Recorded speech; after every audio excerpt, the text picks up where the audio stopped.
Okay.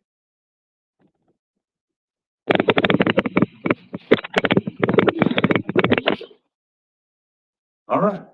So my friend Jerry is here to share his testimony, and he has a word for us tonight as well. I've known Jerry and his wife from Alicia from Free Chapels, and I've known them for a while. And Jerry has quite the testimony, and he's got a lot of wisdom.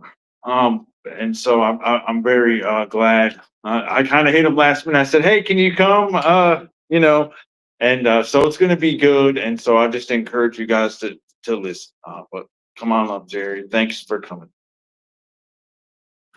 Yeah.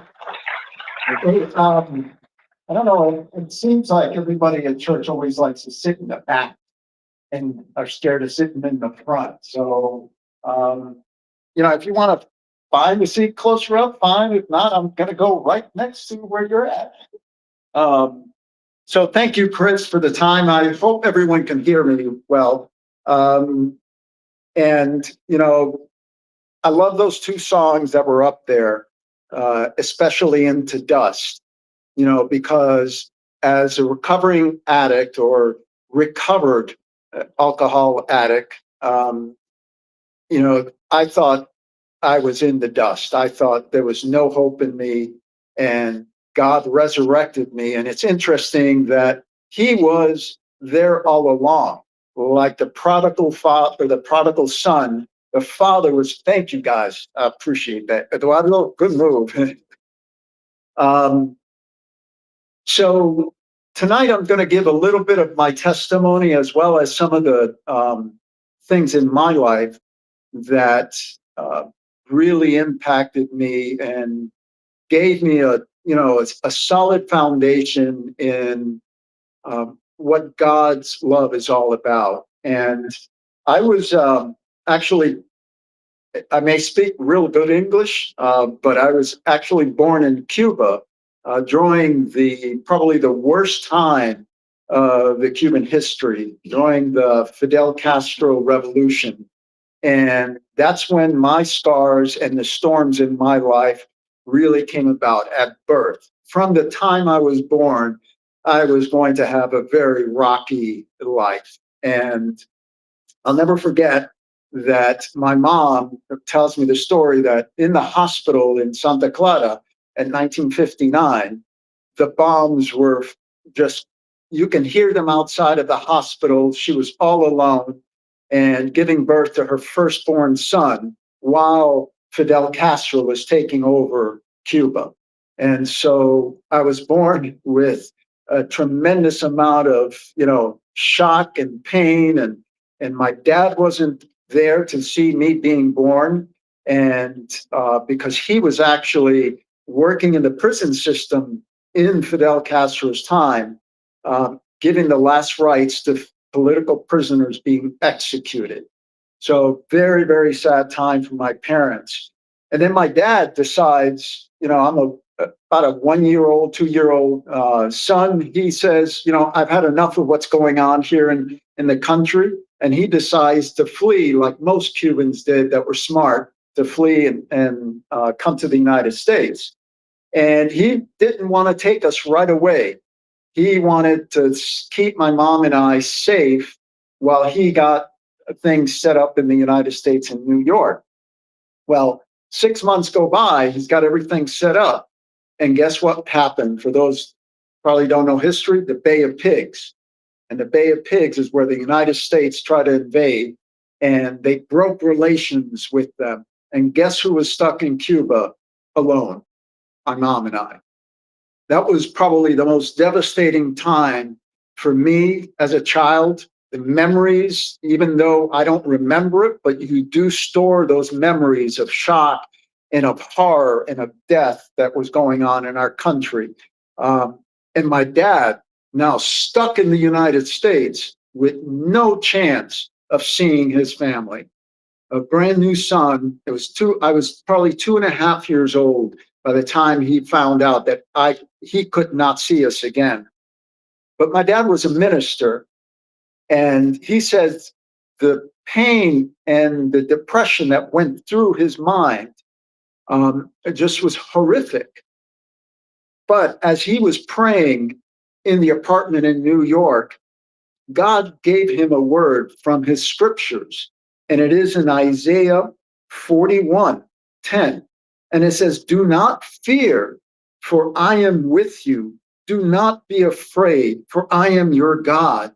I will strengthen you. I will surely help you.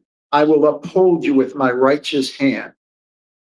And the reason I was raised in the scriptures is because it's so important to be grounded in the word, right? And so my dad found peace and found solitude in God's word. And my mom and I, for over a year, trying to get papers to come over, um, we ended up visiting a pastor that was supposed to be a friend of ours in Cuba. Well, it turns out he was not a good man and abused my mom and abused me as a little child. And very, very sad story.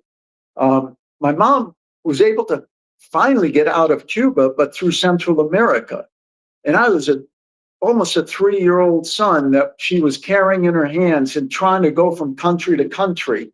And we ended up in one place in Honduras, that it was kind of a brothel, and the only place that my mom could find to stay, and there were no doors. There were only just curtains that they pulled on different rooms. And that night, the hotel or the brothel was being attacked by soldiers. And Honduran soldiers back in those days in the 60s were notorious for raping women and leaving them dead. And it was normal. That was the normal thing in Central America for soldiers to do with all the dictatorships.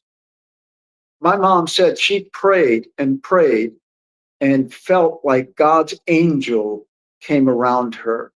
And it was amazing because she says that she heard Psalm 91, verse 11, over and over in her mind.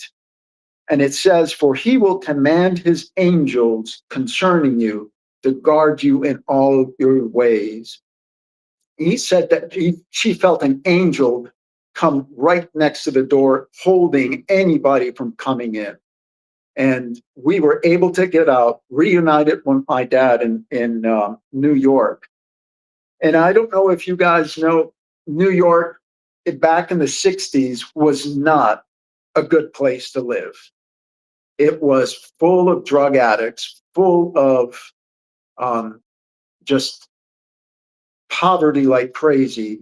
And at around 11 or 12 years old, that's when I started to get my first influences of what drugs were and what alcohol was.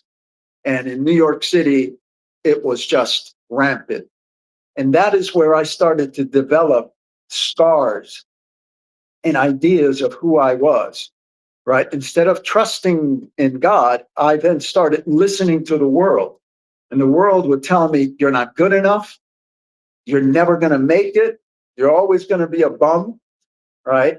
And so those things started to creep in until I finally gave my life to the Lord and said, "Jesus, please heal those things." And he was able to take a lot of the shame that I had and turn it into victory. But there was one thing I could never defeat, and that was alcohol. And I kept going and going. And it affected my life in a lot of ways. And a lot of storms came into my life. Um, I'm going to tell you 3 episodes in my life that really made a difference. One of them, in 9/11. I don't know if you guys remember what 9/11 was.